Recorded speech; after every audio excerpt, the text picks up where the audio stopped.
In this video, we're going to take a look at Whop, Stripe, and Skool to see which platform should you use.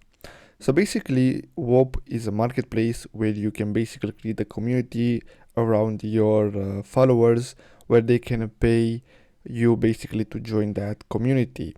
The same goes for Skool, and Stripe is more used as a payment provider. So if you try to sell an online platform, you have an AI or things like that, you should go with Stripe. But if you want to build a community, the fight is between Whoop and Skool, and Whoop has become lately so popular. They have over 100 million users, and they have this section here which is Discover that will allow you to basically publish your community and people on the platform can see it.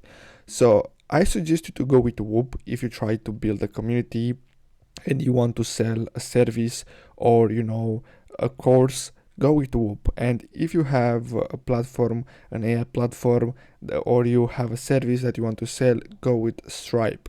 So I hope you found this video helpful. Thanks for watching, guys.